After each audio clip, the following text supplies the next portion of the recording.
This year, Australians will be asked to vote to amend the Constitution to enshrine an Indigenous voice to Parliament. And from the outset, let me make it clear that I do support Australians having their say via a referendum. I and my Nationals colleagues supported the referendum bill earlier this year to ensure that Australians can have their say.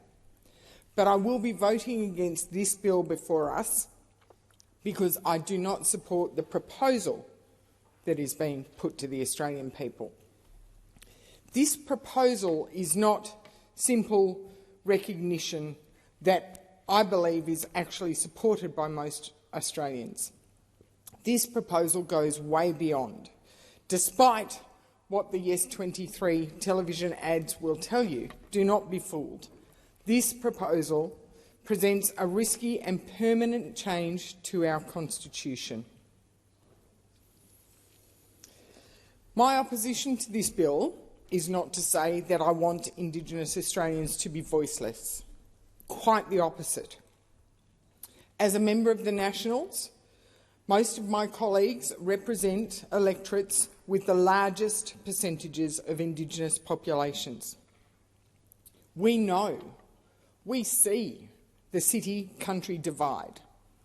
We know the gap, and we know that we need to address issues in regional Australia to help close the gap for Indigenous Australians as well as other regional Australians. We need to look at regional health, government services, infrastructure and community wellbeing in some of our most remote and isolated communities. As I travel around my home state of New South Wales and beyond, where I see good outcomes, where I see true effort to closing the gap, is where I see local government and councils sitting down with representatives of their Indigenous communities and together working through measures that are fit for purpose in their hometowns. My own council, the Edward River Council, have worked hard to establish constructive relationships with the local Land Council and our local Indigenous Knowledge Centre. Together, they are working on sharing knowledge, sharing understanding and providing opportunity for the whole community. At the other end of the state, Moree Council has commenced a similar process, and they're working very hard to find solutions together. That is the sort of voice, that is the sort of understanding, and that is the sort of progress that I believe works. And some tell me that these examples justify a constitutionally enshrined national voice. But I'm not convinced, because what I do know is that what they have identified as positive action in Moree is completely different to what is being undertaken in Deniliquin. I also know that these relationships are fluid and flexible, whereas changing our Constitution for such a body is rigid, permanent and risky. And I am not alone in holding these concerns. Indigenous community leaders in Dubbo from separate political backgrounds were speaking to the local newspaper, the Dubbo Daily Liberal, earlier this year, expressing their concerns about the voice. Gamilaroi man Peter Gibbs, who I know personally, who is also CEO of the local Regional Enterprise Development Institute and who has devoted his life through that organisation to establishing and finding employment and enterprise opportunities for Indigenous people right across Western New South Wales. He believes our current system of democracy is working. It has seen 11 MPs elected to this parliament from across the political spectrum. Mr Gibbs told the paper, and I quote, "Do we honestly believe that the voice will get one kid to school, get someone into a job, protect one domestic violence victim, one child out of care, or another child out of the judicial system?"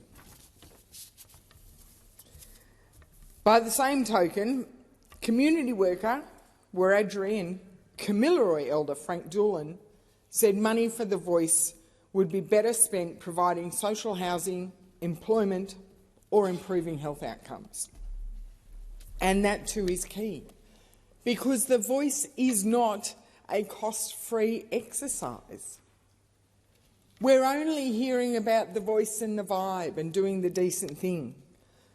But when we ask what is the cost, we get blank. Already, the National Indigenous Australians Agency receives over $4 billion a year, with over 1,400 staff. The Prime Minister has promised that the voice, if established, will have a full secretariat and the resources needed to ensure it is supported and can do research and the like. There has never been a discussion about what the recurrent expenditure will be, how many extra Canberra-based public service jobs will be created, or how the voice will interact with the existing agencies, including the NIAA, or any of the existing Indigenous bodies like the Coalition of Peaks, a body that already represents over 80 Aboriginal and Torres Strait Islander community organisations and was formed, according to its own website, to change the way the Australian government works with Indigenous people. As it stands, Indigenous Australians are not voiceless. Prime Ministers have for years established Indigenous advisory committees. There is the entire department, the NIAA, with offices right across the country, with the stated vision that Aboriginal and Torres Strait Islander peoples are heard, recognised and empowered. So with all these voices, why aren't we seeing solutions? And I think the answer to that is clearly we haven't been listening. But as Mr Gibbs says, a new bureaucracy will not change that. Another friend of mine, also from Dubbo, and also a very proud Indigenous man, Michael Cooper, says the proposed voice is not reconciliation. He tells me, and I quote, "From my experience in this space, I have grave fears it will be too bureaucratic and not actually help to improve the lives of Aboriginal and Torres Strait Islander Australians in regional Australia." But he does fear the divisiveness. He says there is a large group of Aboriginal conservatives across Western New South Wales who are fearful of being shouted down. He says he's already witnessed gaslighting of people who express concerns about the voice by proponents. Now, I have met with supporters of the voice too, and those I have met with face-to-face, I have had deep and respectful conversations, unlike the anonymous keyboard warriors. And I will continue to meet with and speak to all sides of this debate, because I think that's important. But what I have asked each of the proponents that I've met with is, what does a voice look like to you? And the answer I get each and every time is different. It could be elected or selected representation, regional or national. And even when they have read the Karma Langton report that we are told will form the baseline, interpretations of what that looks like vary.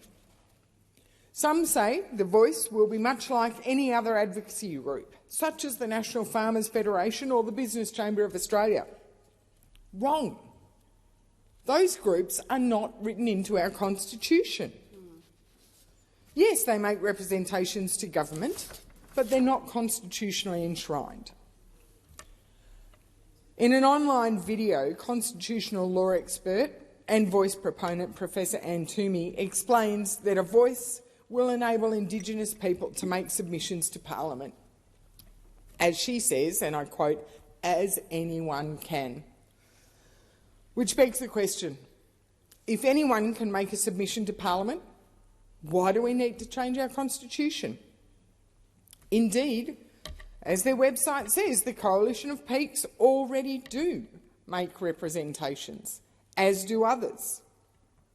The Prime Minister says the Voice represents a modest change. He claims it's the decent thing to do, and it will only look at issues of direct relevance to Indigenous people. And then he goes to an Indigenous conference and says, why would you accept a modest change? Voice proponents and detractors alike also have a different interpretation of the proposed amendments that we are now voting on today, drafted by the Prime Minister's hand-picked referendum working group. Working group member Professor Megan Davis says once established, politicians won't be able to, in her words, shut the voice up, claiming it will not be limited to matters specific to Aboriginal or Torres Strait Islander people. Professor Davis says it can speak on a broad range of issues, including the conduct of elections, the criminal justice system, financial policy or defence. Similarly, PricewaterhouseCoopers' Indigenous consulting body published a report called Who is Speaking, Who is Listening? In that report, they say the National Voice could provide advice on policies and strategies such as free trade agreements, national energy policies, or even how the government should respond to royal commissions. And it's this broad scope that concerns people like Human Rights Commissioner Lorraine Finlay, who said the Voice could substantially increase the risk of bureaucratic complexity, legal uncertainty and judicial activism. Ms Finlay goes on to say the draft wording inserts race into the Constitution in a way that undermines the fundamental human rights principles of equality and non-discrimination. And this, to me, is the crux of the matter. I believe in our system of democracy. I believe, just like Mr Gibbs, that people who are motivated and supported to stand for an elected role, be it local government, state or federal parliament, should be able to do so and should be judged on their personal qualities rather than their race.